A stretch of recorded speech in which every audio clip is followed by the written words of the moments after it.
Welcome to Vidyapeetha study centre Bengaluru. ಇವತ್ತ ಈ land ಸರ್ವರ್ಗೆ ಸಂಬಂಧಪಟ್ಟಿರ್ತಕ್ಕಂಥ ಸ್ಪೆಸಿಫಿಕ್ ಪೇಪರ್ 2 ಅದಕ್ಕೆ ಸಂಬಂಧಪಟ್ಟಿರ್ತಕ್ಕಂತಹ ಈ ಫಿಸಿಕ್ಸ್ ಭೌತಶಾಸ್ತ್ರದಲ್ಲಿ ಆ ಸಿಲೆಬಸ್ ಬಗ್ಗೆ ನೋಡ್ತಾ ಬರೋಣದಿಕ್ಕ. ಹಾಗಾದ್ರೆ ಲ್ಯಾಂಡ್ ಸರ್ವರ್ಗೆ ಸಂಬಂಧಪಟ್ಟಿರ್ತಕ್ಕಂಥ ಸ್ಪೆಸಿಫಿಕ್ ಪೇಪರ್ 2 ನಲ್ಲಿ ಒಟ್ಟು 100% ಅಲ್ಲಿ 70% ಅಷ್ಟು ಮ್ಯಾಥಮೆಟಿಕ್ಸ್, 20% ಫಿಸಿಕ್ಸ್, 10% ಜಿಯೋಗ್ರಫಿ ಒಂದಿರುತ್ತೆ.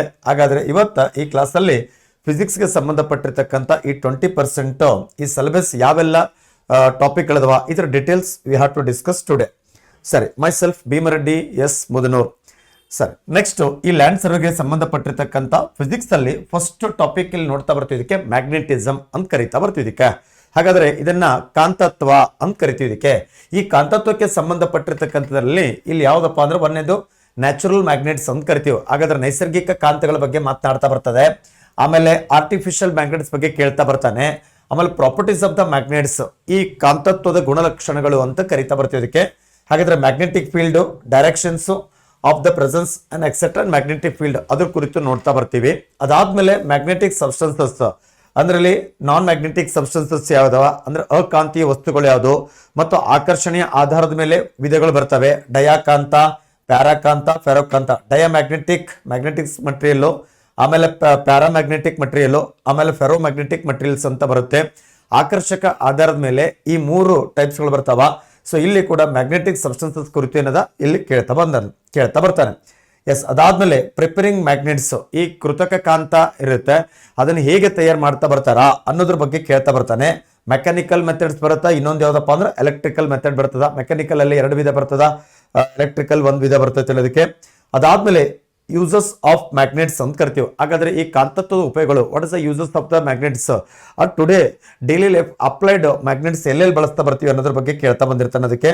ಹಾಗಾದ್ರೆ ಇಲ್ಲಿ ಕರಿತಾ ಬರ್ತೀವಿ. Next magnetic lines force around the bar magnet. ಈ ಬಾರ್ ಮ್ಯಾಗ್ನೆಟ್ ಅಂದ್ರೆ ಏನು, ಅದ್ರ ಸುತ್ತ ಇರತಕ್ಕಂಥ ಮ್ಯಾಗ್ನೆಟಿಕ್ ಫೋರ್ಸ್ ಲೈನ್ಸ್ ಕರಿತಾ ಬರ್ತೀವಿ. ಕಾಂತಕ್ಷೇತ್ರ, ಕಾಂತೀಯ ಬಲರೇಖೆಗಳು ಅದರ ಕುರಿತು ಇಲ್ಲಿ ಕೇಳ್ತಾ ಬರ್ತಾನೆ. ಅದಾದ್ಮೇಲೆ ಎಲೆಕ್ಟ್ರೋಮ್ಯಾಗ್ನೆಟಿಸಮ್, ಅದಕ್ಕೆ ಸಂಬಂಧಪಟ್ಟಂತ ಎಲೆಕ್ಟ್ರೋಮ್ಯಾಗ್ನೆಟಿಸಮ್ ಕುರಿತು ಕೇಳ್ತಾನೆ. ಆಮೇಲೆ instruments using the magnetic effects of electric current. ಹಾಗಾದ್ರೆ ಈ ಎಲೆಕ್ಟ್ರಿಕಲ್ ಇನ್ಸ್ಟ್ರೂಮೆಂಟ್ಸ್ಗಳಲ್ಲಿ ಮ್ಯಾಗ್ನೆಟಿಕ್ ಯಾವ ರೀತಿ ಅದರ ಮೇಲೆ ಅಪ್ಲೈಡ್ ಆಗ್ತಾ ಬರ್ತದಾ ಅನ್ನೋದು ಕುರಿತು, ಒಟ್ಟಾರೆ ಈ ಮ್ಯಾಗ್ನೆಟಿಸಮ್ ಕುರಿತು ನಮಗೆ ಈ ಲ್ಯಾಂಡ್ ಸರ್ವೆನಲ್ಲಿ ಕೇಳ್ತಕ್ಕಂಥ ಪ್ರಶ್ನೆಗಳು.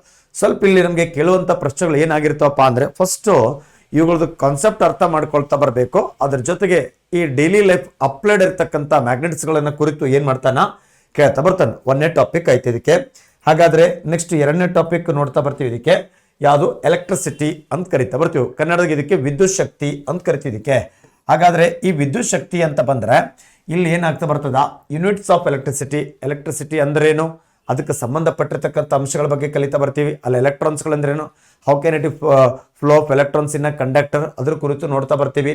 ಆಮೇಲೆ electric power, units of electric power ಬಗ್ಗೆ ನೋಡ್ತಾ ಬರ್ತೀವಿ ಇದಕ್ಕೆ. ಆಮೇಲೆ ಪ್ರಾಕ್ಟಿಕಲ್ ಯೂನಿಟ್ ಆಫ್ ಎಲೆಕ್ಟ್ರಿಸಿಟಿ, ಹಾಗಾದ್ರೆ ಅಪ್ಲೈಡ್ ಅಥವಾ ಪ್ರಾಕ್ಟಿಕಲ್ ಆ ಎಲೆಕ್ಟ್ರಿಸಿಟಿ ಎಲ್ಲೆಲ್ಲಿ ಇದು ಮಾಡ್ತಾ ಬರ್ತೀವಿ ಅನ್ನೋದ್ರ ಕುರಿತು ಕೇಳ್ತಾ ಬರ್ತಾನೆ. ಆಮೇಲೆ effects of electric current, magnetic effects of electric current, chemical effects of electric current, heating effects of electric current. ಆ ಮ್ಯಾಗ್ನೆಟಿಕ್ ಈ 3 ಮೆಥಡ್ಸ್ಗಳದ್ದು ಎಲ್ಲೆಲ್ಲಿ ಅಪ್ಲೈ ಆಗ್ತದಾ ಅನ್ನೋದನ್ನ ಇಲ್ಲಿ ಏನದ ಕೇಳ್ತಾ ಬರ್ತಾನೆ. ಬಟ್ ಇಲ್ಲಿ ಕೇಳ್ತಕ್ಕಂಥದ್ದು ನಮ್ಗೆ ಏನ್ ಮಾಡ್ತಾನೆ, ಅಪ್ಲೈಡ್ ಆಗಿರ್ತಕ್ಕಂತಹ ಎಲೆಕ್ಟ್ರಿಸಿಟಿ ಕುರಿತು ಕೇಳ್ತಾ ಬಂದಿರ್ತಾನೆ ಇದಕ್ಕೆ. ಆಮೇಲೆ ಎಲೆಕ್ಟ್ರಿಕ್ ಫ್ಯೂಸು, ಆಮೇಲೆ ಎಲೆಕ್ಟ್ರಿಕ್ ಫ್ಯೂಸ್ ಅಂದ್ರೇನು, ಅಲ್ಲಿ ಬಳಸ್ತಕ್ಕಂಥ ಮಟೀರಿಯಲ್ ಯಾವುದು, ಆಮೇಲೆ ಆ ಎಲೆಕ್ಟ್ರಿಕ್ ಫ್ಯೂಸ್ ಅಲ್ಲಿ ಬಳಸ್ತಕ್ಕಂಥ ಮಿಶ್ರ ಲೋಹಗಳು ಯಾವುದು ಅನ್ನೋದು ಕೇಳ್ತಾ ಬರ್ತಾನೆ. ಆಮೇಲೆ ಎಲೆಕ್ಟ್ರಿಕ್ ಬಲ್ಬ್, ಕಾಮನ್ ಆಗಿ ಗೊತ್ತಿರ್ತಾ ಬಂದಿರ್ತದ. ಎಲೆಕ್ಟ್ರಿಕ್ ಬಲ್ಬ್ ಸಂಶೋಧಕ ಥಾಮಸ್ ಅಲ್ವಾ ಎಡಿಸನ್ ಅಂತ ಕರೀತಾ ಬರ್ತೀವಿ. ಹಾಗಾದ್ರೆ ಆತ ಎಲೆಕ್ಟ್ರಿಕ್ ಬಲ್ಬ್ ಅನ್ನ ಬಳಸ್ಕೊಳ್ಳೋದಕ್ಕ ಬಳಸಿರುವಂತ ಈ ಲೋಹ ಯಾವುದು, ಟಂಗ್ಸ್ಟನ್ ಬಳಸ್ತಾ ಬರ್ತಾನೆ. ಟಂಗ್ಸ್ಟನ್ ಯಾಕೆ ಬಳಸ್ತಾ ಬರ್ತಾನ, ಆಮೇಲೆ ಆತ ಸಂಶೋಧನೆ ಮಾಡಿರ್ತಕ್ಕಂಥ ಬಲ್ಬ್ ಯಾವುದು, ಕಾಮನ್ ಕರಿತೀವಲ್ಲ ಇದಕ್ಕೆ ಫ್ಲೋರೋ ಇನ್ಕ್ಯಾಂಡಿಸೆಂಟ್ ಬಲ್ಬ್ ಅಂತ ಕರಿತಾ ಬರ್ತೀವಿ. ಇದಕ್ಕೆ ಕನ್ನಡದಾಗ ತಾಪದೀಪ್ತ ನಳಿಕೆ ಅಂತ ಕರಿತೀವಿ. ಅದ್ರ ಕುರಿತು ಸ್ವಲ್ಪ ಇತ್ತೀಚೆಗೆ ಇಲ್ಲೊಂದು ಕ್ವಶನ್ಸ್ಗಳನ್ನ ಕೇಳ್ತಾ ಇದ್ದಾನೆ. ಹಾಗಾದ್ರೆ ಎಲೆಕ್ಟ್ರಿಕ್ ಫ್ಯೂಸು ಮತ್ತು ಎಲೆಕ್ಟ್ರಿಕ್ ಬಲ್ಬ್ ಕುರಿತು ನೋಡ್ತಾ ಬರ್ತೀವಿ ಇದಕ್ಕೆ. ಆಮೇಲೆ ಸೋರ್ಸಸ್ ಆಫ್ ಎಲೆಕ್ಟ್ರಿಸಿಟಿ ಅದ್ರ ಕುರಿತು ನೋಡ್ತೇವೆ. ಅಂದ್ರೆ ಎಲೆಕ್ಟ್ರಿಸಿಟಿ ಸೋರ್ಸ್ ಯಾವುದು, ಆಮೇಲೆ ಎಲೆಕ್ಟ್ರಿಕಲ್ ಸೆಲ್ ಮತ್ತು ಡ್ರೈ ಸೆಲ್ ಕರಿತಾ ಬರ್ತೀವಿ ಇದಕ್ಕೆ. ಮತ್ತು ಅದರ್ ದೆನ್ ನಿತ್ಯ ಜೀವನದಲ್ಲಿ ಬಳಸ್ತಕ್ಕಂತಹ ಈ ಯಾವ್ಯಾವ್ದ್ರ ಮುಖಾಂತರ ನಾವು ದ ಪ್ರೊಡಕ್ಷನ್ಸ್ ಆಫ್ ಎಲೆಕ್ಟ್ರಿಸಿಟಿ ಮಾಡ್ತಾ ಬರ್ತೀವಿ. ಹೈಡ್ರೋ ಎನರ್ಜಿಯಿಂದ ಮಾಡ್ತೀವಿ, ಆಮೇಲೆ ಹೀಟ್ ಎನರ್ಜಿಯಿಂದ ಮಾಡ್ತಾ ಬರ್ತೀವಿ, ವಿಂಡ್ ಎನರ್ಜಿಯಿಂದ ಮಾಡ್ತಾ ಬರ್ತೀವಿ ಇದಕ್ಕೆ. ಸೊ ಹೀಗೆ ಸೋ ಮೆನಿ ಟೈಪ್ಸ್ ಆಫ್ ಈ ಸೋರ್ಸಸ್ ಆಫ್ ಯಾವ ಟು ಪ್ರೊಡಕ್ಷನ್ಸ್ ಆಫ್ ಎಲೆಕ್ಟ್ರಿಸಿಟಿ, ಇದನ್ನ ಎನರ್ಜಿ ಟಾಪಿಕ್ ಅಲ್ಲಿ ಕೂಡ ಕವರ್ ಆಗ್ತಾ ಬರ್ತೈತಿ. ಬಟ್ ಅದರ ಎಲೆಕ್ಟ್ರಿಕ್ ಟಾಪಿಕ್ ಅಲ್ಲಿ ಆ ದ ಸೋರ್ಸಸ್ ಆಫ್ ಎಲೆಕ್ಟ್ರಿಸಿಟಿ ಯಾವುದರಿಂದ ಪಡ್ಕೊಳ್ತೀವಿ ಅನ್ನೋದ್ರ ಬಗ್ಗೆ ನೋಡ್ತಾ ಬರ್ತೀವಿ. ಎಸ್, ಆಮೇಲೆ the temporary related we have to getting dry cells, ಶುಷ್ಕ ಕೋಶ ಅಂತ ಕರಿತಾ ಬರ್ತೀವಿ. ಇದಕ್ಕೆ ಅದನ್ನು ಕೂಡ ಏನು ಮಾಡ್ತಾ ಬರ್ತೀವಿ, ಇದಕ್ಕೆ ಬಳಸ್ತಾ ಬರ್ತೀವಿ. ಅದು ಕೂಡ ಯಾವುದು ಸೋರ್ಸಸ್ ಆಫ್ ಎಲೆಕ್ಟ್ರಿಸಿಟಿಗೆ ಒಂದು ಆಕಾರ ಆಗ್ತಾ ಬರ್ತೈತಿ. ಈ ಡ್ರೈ ಸೆಲ್ದು ಡೈಗ್ರಾಮು, ಆಮೇಲೆ ಅದರದ್ದು ಒಳಗಡೆ ಬಳಸ್ತಕ್ಕಂಥ ಕೆಮಿಕಲ್ ಮಟೀರಿಯಲ್ಸು, ಆಮೇಲೆ ಆ್ಯನೋಡಾಗಿ ಬಳಸ್ತಕ್ಕಂಥದ್ದು, ಕ್ಯಾಥೋಡಾಗಿ ಬಳಸ್ತಕ್ಕಂಥದ್ದು, ಇವೆಲ್ಲದರ ಕುರಿತು ಏನಾಗ್ತಾ ಬರ್ತದ ಇಲ್ಲಿ ನೋಡ್ತಾ ಬರ್ತೀವಿ ಇದಕ್ಕೆ. ಆಮೇಲೆ ಎಲೆಕ್ಟ್ರೋಮೋಟಿವ್ ಫೋರ್ಸ್, ಇದನ್ನು ಶಾರ್ಟ್ ಆಗಿ EMF ಅಂತ ಕರಿತಾ ಬರ್ತೀವಿ ಇದಕ್ಕೆ, ಅದ್ರ ಕುರಿತು ನೋಡ್ತಾ ಬರ್ತೀವಿ. ಹಾಗಾದ್ರೆ ಒಂದು ವಾಹಕದಲ್ಲಿ ವಿದ್ಯುತ್ತನ್ನು ಹರಿಸಲ್ಪಟ್ಟಾಗ ಅದರ ಸುತ್ತ ಕಾಂತಕ್ಷೇತ್ರ ನಿರ್ಮಿಸಿಕೊಳ್ತಾ ಬರ್ತದ ಅಂತ ಐರ್ಸ್ಟಡ್ ಹೇಳ್ತಾ ಬರ್ತಾನೆ. ಅದ್ರ ಕುರಿತು ಎಲೆಕ್ಟ್ರೋಮೋಟಿವ್ ಫೋರ್ಸ್ ಅಂತ ಕರಿತೀವಿ. ಅದರದ್ದು ಆಕ್ಟಿವಿಟಿ, ಅದ್ರ ಜೊತೆಗೆ ವಿತ್ ಡಯಾಗ್ರಾಮ್ ಜೊತೆಗೆ ಏನದಲ್ಲಿ ಆ ಟಾಪಿಕಲ್ಲಿ ನೋಡ್ತಾ ಬರ್ತೀವಿ.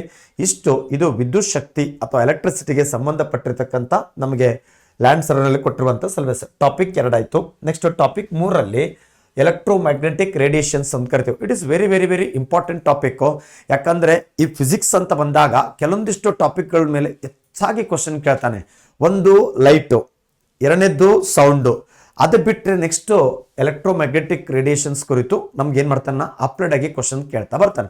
ಹಾಗಾದರೆ ಥರ್ಡ್ ಟಾಪಿಕ್ ಕೊಟ್ಟಿದ್ದಿಲ್ಲ ಎಲೆಕ್ಟ್ರೋಮ್ಯಾಗ್ನೆಟಿಕ್ ರೇಡಿಯೇಷನ್ಸ್ ಅಂತ ಕರಿತೀವಿ.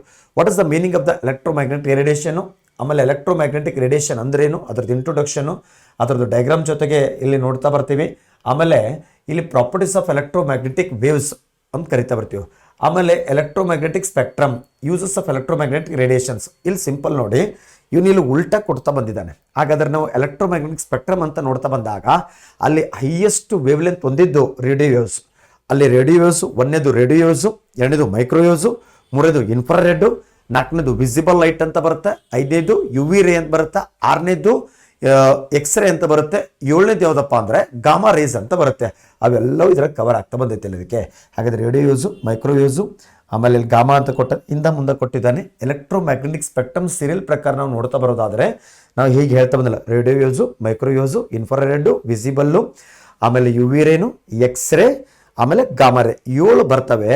ಒಟ್ಟು ಆ 7ಅನ್ನು ಇದರಲ್ಲಿ ಮುಂದೆ ಕೊಡ್ತಾ ಬಂದೇನೆ. ಇದ್ರಾಗ ಇಂಪಾರ್ಟೆಂಟು ಲೈಟ್ ಅಂತ ಕೊಟ್ಟಾನೆ. ಲೈಟ್ ಕುರಿತು ಸಪ್ರೇಟ್ ಟಾಪಿಕಲ್ಲಿ ಮತ್ತೊಂದು ಸಿಲೆಬಸ್ಸಲ್ಲಿ ಕೊಟ್ಟಿದ್ದಾನೆ.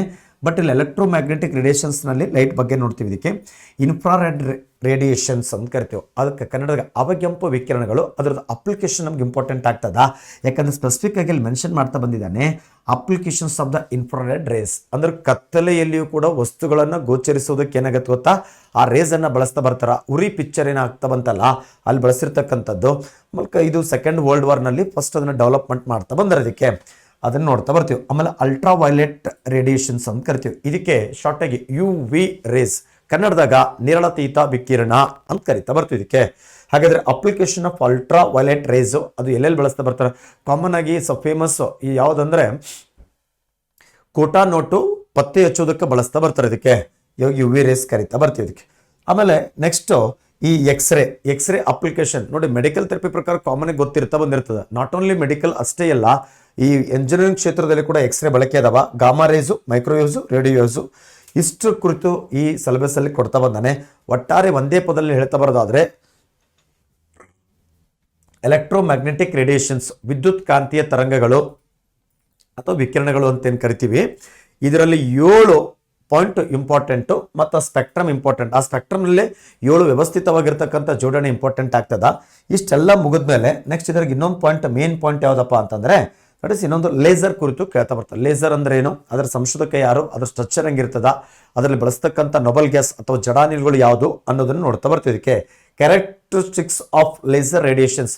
ಹಾಗಾದರೆ ಈ ಸಾಮಾನ್ಯ ಬೆಳಕಿಗೂ ಮತ್ತು ಲೇಸರ್ ಬೆಳಕಿಗೂ ಎರಡಕ್ಕೂ ಏನು ವ್ಯತ್ಯಾಸ ಅದ ಅನ್ನೋದನ್ನ ಏನು ಮಾಡ್ತಾ ಬರ್ತಾನೆ ಈ ಟಾಪಿಕಲ್ಲಿ ನೋಡ್ತಾ ಬರ್ತಾನೆ. ಹಾಗಾದ್ರೆ ಸಿಂಪಲ್ ಗೊತ್ತಿರಲಿ, ಇದ್ರಿಗೆ ಯಾವುದು ಎಲೆಕ್ಟ್ರೋಮ್ಯಾಗ್ನೆಟಿಕ್ ರೇಡಿಯೇಷನ್ಸ್, ಇದರಲ್ಲಿ ಕೂಡ ಏನಾದ ನಮ್ಗೆ ಸಿಲೆಬಸ್ಗೆ ಕೇಳ್ತಾ ಬಂದಾನೆ. ಟಾಪಿಕ್ 3 ಆಯಿತು. ನೆಕ್ಸ್ಟ್ ಮುಂದೆ ಬರ್ತೀನಿ. ಆಮೇಲೆ ಎಲೆಕ್ಟ್ರಾನಿಕ್ಸ್ ಅಂತ ಕರಿತಾನೆ. ಎಲೆಕ್ಟ್ರಾನಿಕ್ಸಲ್ಲಿ ನಮಗೆ ಸಿಂಪಲ್, ಇಲ್ಲಿ ಡಿಟೇಲ್ ಅಂತೇನಿಲ್ಲ, ಬಟ್ ಕೊಟ್ಟಿರುವಂಥ ಸಿಲೆಬಸ್ಸಲ್ಲಿ ಎಲೆಕ್ಟ್ರಾನಿಕ್ಸ್ ಅಂತಂದ್ರೇನೋ, ಆಮೇಲೆ ಪ್ರಸ್ತುತ ದಿನಗಳಲ್ಲಿ ಎಲೆಕ್ಟ್ರಾನಿಕ್ ಕ್ಷೇತ್ರದಲ್ಲಿ ಕ್ರಾಂತಿ ಮಾಡಿರ್ತಕ್ಕಂಥ ಮೂಲ ವಸ್ತು ಸಿಲಿಕಾನ್ ಅಂತ ಕರಿತಾ ಬರ್ತೀವಿ. ಅದನ್ನು ಸೆಮಿ ಕಂಡಕ್ಟರ್ ಅಂತ ಕೂಡ ಕರಿತೀವಿ. 2 ಮೂಲ ವಸ್ತುಗಳು ಇಂಪಾರ್ಟೆಂಟು, ಒಂದು ಸಿಲಿಕಾನು ಮತ್ತೊಂದು ಜರ್ಮನಿಯಂ ಅಂತ ಕರಿತಾ ಬರ್ತೀವಿ. ಪ್ರೆಸೆಂಟ್ ಡೇನಲ್ಲಿ ಅತಿ ಹೆಚ್ಚು ಎಲೆಕ್ಟ್ರಾನಿಕ್ ಕ್ಷೇತ್ರದಲ್ಲಿ ಕ್ರಾಂತಿ ಮಾಡಿರ್ತಕ್ಕಂಥ ಮೂಲ ವಸ್ತು ಸಿಲಿಕಾನ್ ಅಂತ ಕರಿತೀವಿ. ಬೆಂಗಳೂರಿಗೂ ಕೂಡ ಸಿಲಿಕಾನ್ ಸಿಟಿ ಅಂತ ಕರಿತಾ ಬರ್ತೀವಿ. ಕಾರಣ ಅಲ್ಲಿ ಸಾಫ್ಟ್ವೇರ್ ಡೆವಲಪ್ ಮಾಡ್ತಾ ಬರ್ತಾರೆ, ಅದಕ್ಕೆ ಬೇಕಾಗಿರುವಂಥ ರಾ ಮಟೀರಿಯಲ್ ಸಿಲಿಕಾನು ಕರಿತೀವಿ. ಅದ್ರ ಕುರಿತು ಒಂದು ಸ್ವಲ್ಪ ಇಂಪಾರ್ಟೆಂಟು. ಬಟ್ ಇಲ್ಲಿ ಕೊಟ್ಟಿರುವಂಥ ಸಿಲೆಬಸ್ನಲ್ಲಿ ಎಲೆಕ್ಟ್ರಾನಿಕ್ಸ್ ಅಂತ ಐತಿ, ಅದರಲ್ಲಿ ರೇಡಿಯೋ, ಆಮೇಲೆ introduction, radio communication, radio transmitter, radio receiver. ಹಾಗಾದ್ರೆ ಸಿಂಪಲ್ ಇಲ್ಲಿ ಏನಿಲ್ಲ, ಎಲೆಕ್ಟ್ರಾನಿಕ್ಸ್ನಲ್ಲಿ ಈ ರೇಡಿಯೋ ಟೆಲಿಕಮ್ಯುನಿಕೇಶನ್ ರಿಲೇಟೆಡ್ ಆಗಿರ್ತಕ್ಕಂಥ ಅಪ್ಲೋಡ್ ಆಗಿ ಏನು ಮಾಡ್ತಾನೆ ಕ್ವಶನ್ ಕೇಳ್ತಾ ಬರ್ತಾನೆ ಅದಕ್ಕೆ. ಮತ್ತೆ ಅದು ಟೆಲಿವಿಷನ್ ಕುರಿತು ಕೇಳ್ತಾ ಬರ್ತಾನೆ. ಇದನ್ನು ಸ್ವಲ್ಪ ಈ ಟಾಪಿಕಲ್ಲಿ ಇದು ಕರೆಂಟ್ ಇವೆಂಟ್ ರಿಲೇಟೆಡ್, ಪ್ಲಸ್ ಅದ್ರ ಜೊತೆಗೆ ಈ ಎಲೆಕ್ಟ್ರಾನಿಕ್ಸ್ ಅಲ್ಲಿ ರೇಡಿಯೋ ಅನ್ನೋ concept, radio communication, radio transmitter, radio receiver, ಅದ್ರ ಕುರಿತು ನಮ್ಗೆ ಇಂಪಾರ್ಟೆಂಟ್ ಆಗ್ತಾ ಬರ್ತದ, ಇಲ್ಲಿ ನೋಡ್ತಾ ಬರ್ತೀವಿ. ಆಮೇಲೆ ಇನ್ನೊಂದು ಅದು ಟೆಲಿವಿಷನ್. ಎಸ್ಸು ಇಲ್ಲಿ ಆ್ಯಕ್ಚುಲಿ ನಮಗೆ 3 ಟಾಪಿಕ್ ಐತಿದ್ದು 4 ಅಂತ ಆಗಬೇಕಾಗಿತ್ತು, 5 ಆಗ್ಯದ. ಯಾಕಂದ್ರೆ ಸಿಲೆಬಸ್ನಲ್ಲಿ ಒಂದು ಡಿಜಿಟ್ ಏನು ಮಾಡಿದ್ರಲ್ಲ ಅದಕ್ಕೆ ಮಿಸ್ ಮಾಡ್ಲಾಗ್ತಾ ಬಂದದ. ಇದು ನಾನು ತೆಕ್ಕೊಂಡಿರ್ತಕ್ಕಂಥ ಸಿಲೆಬಸ್ಸು ಈ ಗೌರ್ಮೆಂಟ್ ಗೆಜೆಟಿಂದ ಪಾಸ್ ಮಾಡಿರ್ತಕ್ಕಂಥದ್ದು ಏನು ಸಿಲೆಬಸ್ ಕೊಟ್ಟಿದ್ರಲ್ಲ ಅದರಲ್ಲೇ ಇದಾಗ್ತಾ ಬಂದಿದೆ. ಅಲ್ಲಿ ಟಾಪಿಕ್ 4 ಆಗಬೇಕಾಗಿತ್ತು, 5 ಆಗಿದೆ. ಸರಿ, ನೆಕ್ಸ್ಟ್ ಈಗ ಇದು 5 ಆಗಬೇಕಾಗಿತ್ತು, 6 ಆಗ್ಯದ. ಡೈನಮಿಕ್ಸ್ ಅಂತ ಕರಿತಾ ಬರ್ತೀವಿ. ಚಲನಶಾಸ್ತ್ರ, ಮೋಷನ್ ಅಂದ್ರೆ ಏನು, ವಾಟ್ ಈಸ್ ಮೋಷನ್, ಆಮೇಲೆ ಡಿಸ್ಟೆನ್ಸ್ ಟ್ರಾವಲ್ಡ್, ಡಿಸ್ಪ್ಲೇಸ್ಮೆಂಟು, ಸ್ಪೀಡು, ಎಕ್ಸಲರೇಷನ್ನು, ಆಮೇಲೆ ಇದು ಟೋಟಲ್ ಒಟ್ಟಾರೆಯಾಗಿ ಇವು ಏನು ಡೈನಮಿಕ್ಸ್ ಅಂದ್ರೆ ಚಲನೆ ಮತ್ತು ಚಲನೆಗೆ ಸಂಬಂಧಪಟ್ಟಿರ್ತಕ್ಕಂಥ ಅಂಶಗಳ ಕುರಿತು ಏನು ಮಾಡ್ತಾನ ಕೇಳ್ತಾ ಬಂದಿರ್ತಾನೆ. ಅದಕ್ಕೆ ಸ್ವಲ್ಪ ಇಲ್ಲಿ ಯಾವುದಪ್ಪ ಅಂದ್ರೆ ಪಿರಿಯಡಿಕ್ ಮೋಷನ್ನು ಇದು, ಅದು ಬಿಟ್ಟರೆ ಮತ್ತೆ ಈ ಪೆಂಡುಲಮ್ಗೆ ಸಂಬಂಧಪಟ್ಟಿರ್ತಕ್ಕಂಥ ಲಾಸು ಇವುಗಳಿಗಿಂತ ಮತ್ತು ಇದರಲ್ಲಿ ಇನ್ನೊಂದು ಪಾರ್ಟಲ್ಲಿ ನ್ಯೂಟನ್ ಲಾಸ್ ಇಂಪಾರ್ಟೆಂಟ್ ನಮಗೆ. ಇಲ್ಲಿ ಏನು ಮಾಡ್ತಾ ಬರ್ತಾನ ನಮಗೆ ಸ್ವಲ್ಪ ಅಪ್ಲೈಡ್ ಆಗಿ ನ್ಯೂಟನ್ ಲಾಸ್ ಕುರಿತು ಕೇಳ್ತಾರೆ. ಯಾಕಂದ್ರೆ ಲಾಸ್ಟ್ ನಡೆದಿರ್ತಕ್ಕಂಥ ಸರ್ವೆ ಎಕ್ಸಾಮ್ಗಳಲ್ಲಿ ಏನಾಗ್ತಾ ಬಂದದ ಸ್ವಲ್ಪ ಇಲ್ಲಿ ಈ ನ್ಯೂಟನ್, ಯಾಕಂದ್ರೆ the Newton's loss of motion, ಈ ಮೋಷನ್ ಕುರಿತು ಹೇಳ್ತಾ ಬಂದಿರೋದ್ರಿಂದ ಈ 3 ಲಾಸ್ಗಳು ಡೆಫಿನೇಷನ್ಗಿಂತ ಅಪ್ಲಿಕೇಶನ್ನು ನಮ್ಗೆ ಇಂಪಾರ್ಟೆಂಟ್ ಆಗ್ತಾ ಬರ್ತದ. ಫಸ್ಟ್ ಲಾ ಏನು ಹೇಳ್ತದ, ಸೆಕೆಂಡ್ ಲಾ ಏನು ಹೇಳ್ತದ, ಥರ್ಡ್ ಲಾ ಏನು ಹೇಳ್ತದ ಇಂಪಾರ್ಟೆಂಟ್ ಅದಕ್ಕೆ. ಯಾಕಂದರೆ ಇಲ್ಲಿ ಫಸ್ಟ್ ಲಾ ನಮ್ಗೆ ಏನು ಮಾಡ್ತಾನೆ ಅಪ್ಲೈಡ್ ಆಗಿ ಅಪ್ಲಿಕೇಶನ್ ಕೊಡ್ತಾನೆ, ಯಾವ ನಿಯಮ ಅಂತ ಕೇಳ್ತಾನೆ. The first law state that's law of inertia ಅಂತ ಕರಿತೀವಿ, ಜಡತ್ವದ ಕುರಿತು ಹೇಳ್ತಾ ಬರ್ತದ. 2ನೇ ನಿಯಮ ಏನು ಹೇಳ್ತಾ ಬರ್ತದ, ಆಕ್ಸಲರೇಷನ್ ಕುರಿತು ಹೇಳ್ತಾ ಬರ್ತದೆ, ವೇಗೋತ್ಕರ್ಷಕ ಅಂತ ಕರಿತಾ ಬರ್ತೀವಿ. 2ನೇ ನಿಯಮಕ್ಕೆ ಸಂಬಂಧಪಟ್ಟಿರ್ತಕ್ಕಂಥ ಸೂತ್ರ F is equal to M into A ಅಂತ ಕರಿತಾ ಬರ್ತೀವಿ. ಇದಕ್ಕೆ ಇದ್ರ ಕುರಿತು ಸ್ವಲ್ಪ ಅಪ್ಲೋಡ್ ಆಗಿ ಕ್ವಶನ್ ಕೇಳ್ತಾ ಬಂದಾನೆ ಇದಕ್ಕೆ. ಆಮೇಲೆ 3ನೇ ಲಾ ಆಕ್ಷನ್ ಅಂಡ್ ರಿಯಾಕ್ಷನ್ ಕುರಿತು ಹೇಳ್ತಾ ಬರ್ತೀವಿ, ಕ್ರಿಯೆ ಮತ್ತು ಪ್ರತಿಕ್ರಿಯೆ ಅಂತ ಕರಿತಾ ಬರ್ತೀವಿ. ಇದಕ್ಕೆ ಸ್ವಲ್ಪ ನಮಗೆ ಡೈನಾಮಿಕ್ಸ್ ಅಂತ ಟಾಪಿಕ್ ಬಂದರೆ ಇಲ್ಲಿ ನಾವು ಕರಿತಾ ಬರ್ತೀವಿ. ಇದಕ್ಕೆ ಯಾವುದು ಈ ನ್ಯೂಟನ್ಗಳ ಕುರಿತು ಸ್ವಲ್ಪ ವೇಟೇಜ್ ಆಗಿ ಕ್ವಶನ್ ಕೇಳ್ತಾ ಬಂದಿರ್ತಾನ. ಯಾಕಂದ್ರೆ ಈ ನ್ಯೂಟನ್ ಇಂಪಾರ್ಟೆಂಟು ಯಾವುದು ಚಲನಶಾಸ್ತ್ರಕ್ಕೆ ಸಂಬಂಧಪಟ್ಟಂತೆ. ಸರಿ, ಆಮೇಲೆ ವೇವ್ ಅಂದ್ರೆ ಏನು, ವೇವ್ಗೆ ಸಂಬಂಧಪಟ್ಟದ್ದು ಪಿರಿಯಡಿಕ್ ಮೋಷನು, ಅಲ್ಲಿ ಮೋಷನ್ಗಳಲ್ಲಿ linear motion, circular motion, periodic motion, ಆಮೇಲೆ ಇನ್ನೊಂದು ಆಸಿಲೇಟರಿ ಮೋಷನ್ ಅಂತ ಕರಿತಾ ಬರ್ತೀವಿ. ಇದಕ್ಕೆ ಇವೆಲ್ಲವೂ ಕೂಡ ಏನಾಗುತ್ತಾ ಇದರಲ್ಲಿ ಇಂಪಾರ್ಟೆಂಟ್ ಆಗ್ತಾ ಬರ್ತೈತಿ. ಎಕ್ಸಲೇಷನ್ ಡ್ಯೂ ಟು ಗ್ರಾವಿಟಿ, ಆಮೇಲೆ ನ್ಯೂಟನ್ ಸೆಕೆಂಡ್ ಲಾ ಯಾವ್ದ್ರ ಕುರಿತು ಹೇಳ್ತದ, ಎಕ್ಸಲೇಷನ್ ಕುರಿತು ಹೇಳ್ತಾ ಬರ್ತದ, ಅದರದ್ದು ಡ್ಯೂ ಟು ಗ್ರಾವಿಟಿ ರಿಲೇಟೆಡ್ ಆಗಿ ಕಾನ್ಸೆಪ್ಟ್ ಕೇಳ್ತಾ ಬಂದಿರ್ತಾನೆ. ಆಮೇಲೆ equations of motion of bodies moving under the influence of the gravitational force, ಅಂದರೆ ನ್ಯೂಟನ್ಗೆ ಸಂಬಂಧಪಟ್ಟಿರ್ತಕ್ಕಂಥ ಗ್ರಾವಿಟಿ ಟಾಪಿಕ್ ರಿಲೇಟೆಡ್ ಕೂಡ ಏನು ಮಾಡ್ತಾ ಬರ್ತದೆ ಇದಕ್ಕೆ ಕ್ವಶನ್ಗಳಿಗೆ ಸಿಲೆಬಸ್ ಇಲ್ಲಿ ಏನು ಮಾಡ್ತಾ ಬಂದಾನ ಇಡ್ತಾ ಬಂದಾನೆ ಇದಕ್ಕೆ. ಸರಿ, ಆಮೇಲೆ ನೆಕ್ಸ್ಟ್ ಇಲ್ಲಿ 6 ಆಗಬೇಕಾಗಿತ್ತು, ಟಾಪಿಕ್ ನಂಬರ್ 7 ಹೀಟ್. ಈ ಹೀಟಲ್ಲಿ ನಮಗೆ important what is the nature of heat, ಆಮೇಲೆ heat what is the difference between heat and temperature, what is the S I unit of heat, what is the S I unit of temperature important ಆಗ್ತದ. ಆಮೇಲೆ measure by the temperature scales, ಇಲ್ಲಿ 3 type ಬರ್ತೈತಿ. Relation between Fahrenheit, Celsius and Celsius of temperature ಅಂತ ಬರುತ್ತೆ. Relationship between Celsius, Kelvin and temperature. Simple ನೋಡಿ, ಇವು ಏನು 7.4 7.5 ಅಂತ ಏನದಲ್ಲ, ಇಲ್ಲಿ ನಮಗೆ ಸೆಲ್ಸಿಯಸ್ ಬಗ್ಗೆ ನೋಡಿ ಗೊತ್ತಾಗಬೇಕು, ಫ್ಯಾರನೈಟ್ ಬಗ್ಗೆ ಗೊತ್ತಾಗಬೇಕು, ಆಮೇಲೆ ಕೆಲ್ವಿನ್ ಕುರಿತು ಗೊತ್ತಾಗಬೇಕು. ಇವನ್ ಸಿಲೆಬಸ್ ಈ ರೀತಿ ಕೊಟ್ಟಾನ. ಇಲ್ಲಿ ಸಿಸ್ಟಮೆಟಿಕ್ ಆಗಿ 3 ಪಾರ್ಟು ಸರಳೀಕೃತವಾಗಿ ಇಲ್ಲಿ ನಾವು ಮಾತನಾಡ್ತಾ ಬರ್ತೇವೆ. ಈ 3 ಕುರಿತು ಇಂಪಾರ್ಟೆಂಟು, ಸೆಲ್ಸಿಯಸ್, ಫ್ಯಾರನೈಟ್ ಮತ್ತು ಕೆಲ್ವಿನಲ್ಲಿ. ಹಾಗಾದ್ರೆ ಸೆಲ್ಸಿಯಸ್ನಿಂದ ಫ್ಯಾರನೈಟ್ಗೆ ಕನ್ವರ್ಟ್ ಮಾಡೋದು ಮತ್ತು ಸೆಲ್ಸಿಯಸ್ನಿಂದ ಮತ್ತು ಕೆಲ್ವಿನ್ಗೆ ಕನ್ವರ್ಟ್ ಮಾಡ್ತಕ್ಕಂಥದ್ದು, ಇಲ್ಲೊಂದು ಸ್ವಲ್ಪ ಪ್ರಾಬ್ಲಮ್ಸ್ಗಳು ಬರ್ತಾವ. ಯಾಕಂದ್ರೆ ಈಗ ಸಾಮಾನ್ಯವಾಗಿ ಒಂದು ಎಕ್ಸಾಂಪಲ್, ಮಾನವನ ದೇಹದ ತಾಪ ಅಂತ ಬಂದ್ರೆ 37 ಡಿಗ್ರಿ ಅಂತಂದ್ರೆ ಸೆಲ್ಸಿಯಸ್ ಅಲ್ಲಿ ಆಗ್ತಾ ಬರ್ತದ. 98.6 ಅಂದ್ರೆ ಅದು ಫ್ಯಾರನೈಟ್ ಅಲ್ಲಿ ಆಗ್ತಾ ಬರ್ತದ. ಹಾಗಾದ್ರೆ 310 ಅಂತ ಬಂದಾಗ ಅದು ಕೆಲ್ವಿನ್ ಅಲ್ಲಿ ಆಗ್ತಾ ಬರ್ತದ. ಹಾಗಾದ್ರೆ ಇದನ್ನ 37 ಆದಾಗ ಫ್ಯಾರನೈಟ್ ಅಲ್ಲಿ 98.6 ಅಥವಾ 37 ಸೆಲ್ಸಿಯಸ್ ಅಲ್ಲಿ ಆದಾಗ ಫ್ಯಾರನೈಟ್ ಕೆಲ್ವಿನಲ್ಲಿ ಎಷ್ಟಾಗುತ್ತಾ 310 ಆಗ್ತಾ ಬರ್ತೈತಿ. ಇದು ಯಾವ ರೀತಿ ಕನ್ವರ್ಷನ್ ಆಗುತ್ತಾ ಅದ್ರದ್ದೊಂದು ಟೇಬಲ್ ಇಂಪಾರ್ಟೆಂಟು, ಪ್ಲಸ್ ಅದ್ರ ಜೊತೆಗೆ ಅದನ್ನ ಕನ್ವರ್ಷನ್ ಮಾಡ್ತಕ್ಕಂಥದ್ದು ಇಂಪಾರ್ಟೆಂಟು. ಎಕ್ಸಾಮ್ದಾಗ ಏನು ಮಾಡ್ತಾನೆ, ಅಪ್ ಟು KS ಎಕ್ಸಾಮ್ನಲ್ಲಿ ಕೂಡ ಇದಕ್ಕೂ 1 ಕ್ವಶನ್ 2 ಕ್ವಶನ್ ಕೆಲವೊಂದು ಟೈಮಿಗೆ ಕೇಳ್ತಾ ಬಂದಾನೆ. UPSC ಕೂಡ ಕೇಳ್ತಾ ಬಂದಾನೆ. ಈ conversions of the temperature temperature scales conversion ಮಾಡೋದು ನಮ್ಗೆ ಗೊತ್ತಾಗಬೇಕು, ಇಂಪಾರ್ಟೆಂಟು. ಆಮೇಲೆ ಫ್ಯಾರನೈಟಲ್ಲಿ ಮತ್ತು ಸೆಲ್ಸಿಯಸ್ಸಲ್ಲಿ ಸಮವಾಗಿರ್ತಕ್ಕಂಥ ಬೆಲೆ ಎಷ್ಟು ಯಾವುದು ಅಂತ ಕೇಳ್ತಾನ. ಅಲ್ಲಿ -40 ಅಂತ ಬರುತ್ತೆ. ಆ ಪಾರ್ಟ್ ಬಂದಾಗ ಡಿಟೇಲ್ ಮಾತನಾಡ್ತಾ ಬರ್ತೀನಿ.